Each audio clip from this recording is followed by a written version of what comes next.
Alright, so back now with training log number 26, and it's been a real different week this week, where essentially what I did was I jammed in 16 hours of training into 4 days, did an FTP test, and then took the weekend off. So a real different approach, but I was traveling away for the weekend down to Phillip Island to watch the MotoGP race, so I had a few days planned off. This has been in the works for a while, but I still wanted to cram in, my long ride, my long run, and get a few test sessions done as well, seeing as I was gonna have a couple rest days after it. So, bit of an interesting approach this week, how we started out. And I suppose we'll have a look. A lot of this video is gonna chat about this 20-minute FTP test that I did, but before that, we'll run through the entire week leading up to it. So Monday starts out with just a 6.2 kilometer swim. And this one's a real endurance focus. So I'll have a look at the main set here. It's essentially 200, 8 100s, and then you do 2 1K reps, a 200, 4 200s, and then you finish it with a 2K effort. So I'll roll the splits up there, but I wasn't trying to do anything too quick here. When you're swimming, this is the furthest swim I'd ever done. So when I'm doing a swim like this, I'm just trying to put in good base miles rather than trying to do anything to a really fast quality. But over that last 2K rep, I was feeling quite a bit of fatigue. But we got through that morning swim. The other session we had on that day was just a 1 hour easy spin. So I typically do this on a Monday, just 1 hour, often on the trainer, just to flush out any kind of fatigue that would have been in my legs from the previous week. And last week obviously was, especially the weekend, was pretty solid. We had that Christian Blumenfeld workout that I did. So yeah, I find even when I do a long swim set, I can still end that day more recovered than I started it, just because essentially that's a day off the legs. You've got 1 hour on the bike, but my goal when I go into a recovery ride is to get off the bike more recovered than when I got on the bike. So I just use that ride as a way to pump some blood through my legs. Tuesday morning, and because I know I'm gonna be away over the weekend, I get my long run in on Tuesday. It's just 2 hours at a real moderate to easy effort. So 2 hours, I was doing 5:19 per kilometer, so that took us to 22 kilometers. A relatively hilly course. I tend to class anything that's over a 1% average grade as hilly. So if it's 22 kilometers and it has over 200 meters of elevation, I would call that a hilly run. And this one had, 238 meters of elevation. So on average, it would be like running at a 1% grade. Realistically, what caused that is I do it on the long gradual hill where it's 2% grade when I go down the hill, and then it's a 2% grade back up. And I think it's about 4 kilometers at that gradient. So I'm obviously just doing that to build good muscle endurance and strength in my legs. It's nothing to do with, I'm not really working on any top end speed there. It's just about that long endurance, which I think is really specific to Ironman running. So the Tuesday lunch session was just that over-unders session I do. So it's like upper aerobic stuff. It's 4 minutes at 230 watts, 4 minutes at 205 watts, bounce between that twice, 4 minutes recovery, and then repeat that 2 or 3 times, just until I hit about an hour really. So just trying to get in some good aerobic work,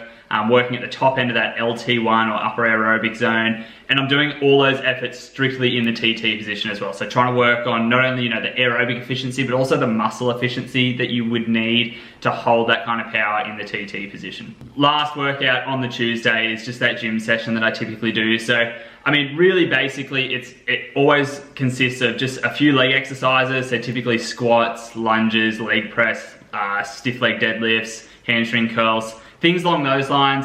A few core exercises, typically things like planks, sit-ups, leg raises, just the basic stuff. And then after that, I'll often go and jump in the sauna. So it works out to be about 45 minutes in the gym and then, a 15 or 20 minute sauna after that. Now, everyone at the moment seems to be talking about saunas, I suppose just because Kona's been on and everyone's saying how beneficial they are for heat prep and you have to do them if you're gonna do hot races. But honestly, I've done saunas consistently for years now, even before triathlon, just because of general health benefits I find from actually being in the sauna. And I'm sure it does help with triathlon, but that's honestly not the reason I do it.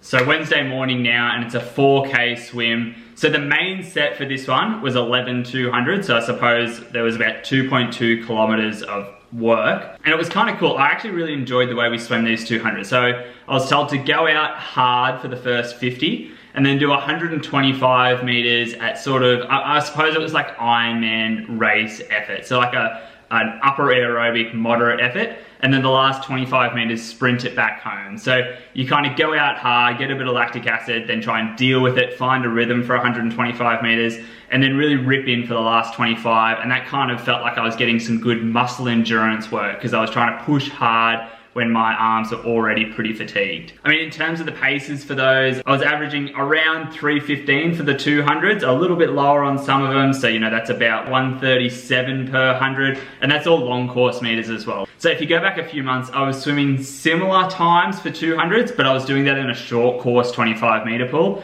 Now it's coming into summer and it's actually warming up. I can swim these ones in the long course pool. So to be getting times like that, I'm pretty happy with, and I think it shows that that swim is still progressing for me.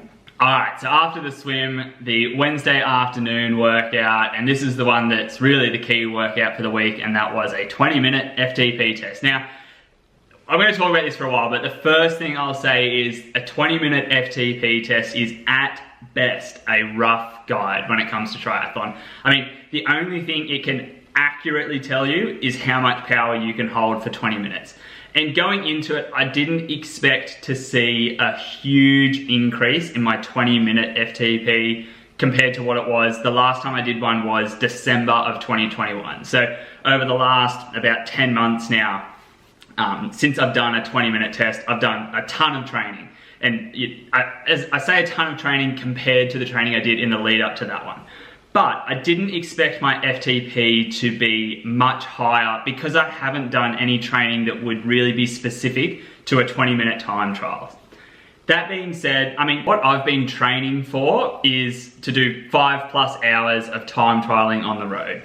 And that's what my training's been specific towards. So I think the 20-minute FTP test can be a useful guide to give you a bit of an idea on where you should be training. As far as what kind of zones you can be in. And I think the thing is with my training, what I'm really trying to work on with Ironman is increasing my aerobic threshold, not so much my lactate threshold. So like that would be, you know, your LT1. I've been trying to increase my LT1 as much as I can, not so much my LT2, so not so much my lactate threshold. Now we'll have a look at the actual test and, you know, the stats leading into it. So my plan was to go out at about 300 watts and just try and hold that as long as I could. I thought to myself I could probably hold that. And I mean, in actual fact, that's exactly what I did average over the entire 20-minute test. But the way I did it was I essentially went out at like 315 to 320 watts for the first 10 minutes and then suffered really hard for the next 5 or 10 minutes. So went out a bit aggressive and paid for it in terms of the pain and suffering towards the end, that's for sure. I mean, about 10 to 15 minutes in, I was averaging, you know, 250 to 260 watts, really struggling. And then for the last 5 minutes, I was able to ramp it back up and keep my average at 300 watts over the whole 20 minutes. I mean, my heart rate got the highest I've ever seen at 199 beats per minute. So yeah, I was definitely working as hard as I possibly could for that 20-minute test. I think it would have been interesting, and I would kind of wish I did this, was get a temperature and humidity sensor and actually record what those readings were for the test. And that's something that I'm going to do for training moving forwards, just because it'll be interesting to mark the differences in terms of heart rate and power that I can hold when it's, you know, a certain temperature and humidity compared to another, and I'll just see how that interacts with my overall, you know, physical performance. It'll be interesting too, at the moment I am trying to get my hands on a lactate meter so I can do some lactate tests. I know, such a cliche with triathlon, right? But it will be interesting, and it'll be cool to compare a 20-minute FTP test to what I can get the results from in an actual lactate test and just see the differences. I mean, it's the best way that I'll be able to judge the accuracy of a 20-minute FTP test. Really, I think lactate would just be another metric I can use to guide my training, and it'd be interesting to track the results. I mean, at the moment, I'm certainly no expert at all on lactate training, but it will be cool to still record all the readings I get, and then hopefully as I learn more about it, I can look back and there'll be some more metrics I can use to figure out what I do and don't respond to and how my body actually interacts with certain types of training stimulus. In the meantime, I mean, looking back at this test, averaged 300 watts, so that took us to a new FTP of 286 watts, which is an increase of only 14 watts in the last like 10 months, which isn't crazy, but I'm not too disheartened by it. Number one, because I was coming off a few weeks of pretty solid training for me. And number two, because I haven't really trained specifically to improve my 20-minute FTP. You know, I feel like I've gotten a lot better at holding a long sustained effort for 5 hours and then running off it. And that's perfect because that's what you need to be able to do in an Ironman. You don't really need to be able to do a 20-minute all-out effort. But in saying that, a 20-minute FTP test is a useful guide to tell you how much power you can roughly hold on the bike. But yeah, so that's the new FTP, 286 watts, up from 272, and just for reference for everyone, that's about 4 watts per kilo. I mean, my weight typically fluctuates from 72 to 74 kilos, just depending on what I've eaten and what time of day I actually weigh myself. So roughly 4 watts per kilo on the FTP, which is, you know, fairly solid, but I do want to get, especially my LT1, you know, my aerobic threshold, which hopefully I'll be able to measure with a lactate meter. That's what I'm trying to improve on, and it might be beneficial for me to raise my LT2 as high as I can to actually get that LT1 up. But those are all things that we're going to learn along the way. Oh.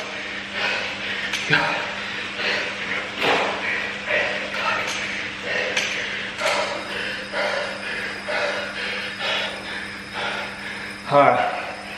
But that's it really for the Wednesday. Overall, yeah, fairly happy with that FTP test result. It's nothing crazy, but I do think I still need to work a lot on the bike. I wouldn't say the bike's necessarily my biggest weakness, but I think that's the opportunity I have to cut out the most time from my Ironman results. So if I want to improve, if I want to go fast in an Ironman, I think it's going to come from the bike. So that's still going to be my main focus, and hopefully I can get that FTP up quite a bit higher before my next Ironman race. But now let's have a look at the Thursday, and this is really the last day of training for the week because, as I said, I took the weekend off. But Thursday, I mean, it ends up being like a 6-hour day because it starts out with a 1-hour run, just done on the treadmill, all sort of moderate, 5 minutes per kilometer, dead flat, so that took us to 12 kilometers on the treadmill. Lunchtime, it's a 3K swim, and I just made this one as 15 by 200, averaging 137 for those times. So yeah, around like 315 per 315 per 200 for those splits.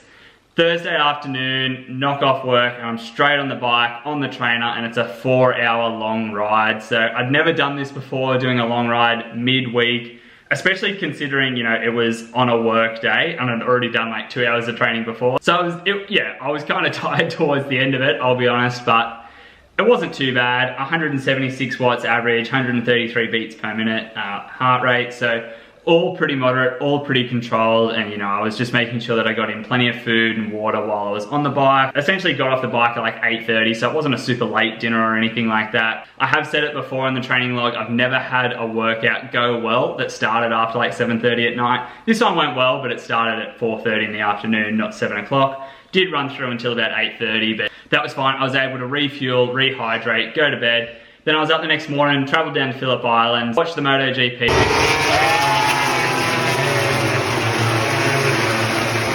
Really cool, something we've always wanted to do.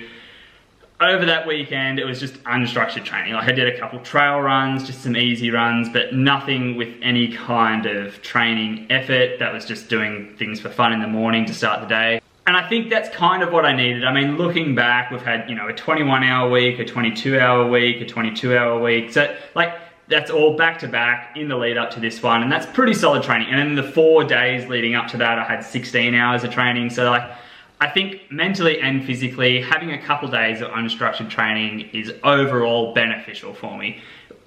Compared to if I'd just done another monotonous week of, you know, the same sort of training I always do. Yeah, maybe I would have got a little bit better, but in the long run, I think it is beneficial for me to have a couple easy-ish days like this and then get straight back into some training. I mean, I've been a bit slack recording these videos, so I'm actually a bit further ahead of this, and I can tell you that the next week after this was it was a really solid week. So I'm really happy. You know, overall, it's a bit weird because I kind of pride myself on the actual consistency I have in my training, where I basically go hundreds of days in a row without taking a day off, and they're always, you know, fairly consistent weeks. They almost look identical if you were to compare them. But I think overall it is a positive thing to take a couple days off here and just have some easy training, you know, rest, reset, recharge, and then get back into a good week. And yeah, this last week has been pretty solid. So hopefully I'll get the next video up pretty soon because I'm just gonna record it straight after this one. And that was, yeah, a pretty solid week of training. You know, if you do follow me on Strava, you'd obviously see the kind of training I've been doing over the last week. But yeah, there's been some good workouts. And then next week, I'm actually heading up to Noosa to do the Noosa race, which is a pretty iconic Australian race. There'll be a fundraising link there because I'm doing that one with a fundraising team. So I'll make sure I link to that in the description if anyone does want to help out. Really cool charity. So have a look at that. So yeah, really it's just gonna be a good fun weekend away, catching up with some friends and yeah, doing a nice fun triathlon up in Noosa. But yeah, that's it for this week's training log. I'm really excited for the next few videos that I'm gonna be putting out because obviously this next week's really solid. And then I'm looking at some of the workouts that I've got on the programs coming up and inspired by sort of the Christian Blumenfeld workout that I did, I've got some other really, let's call them long and crazy workouts and weekends ahead. So it's gonna be a load of fun to actually film the content. I think at the moment I'm kind of entering this phase where I'm just working on a lot of work capacity, like doing workouts for the sake of doing the workouts, like, you know, 7-kilometer swims and 6-hour rides and things like that, where I'm just trying to build up a really solid base so that when it comes time next year to get into some really specific Ironman shape, I've at least got this work capacity that I can use to really channel it in and get, you know, hopefully quite fast over that Ironman distance. But yeah, it's a load of fun to train for now, eating plenty of food, and yeah, hopefully can make some good fun videos. That's it.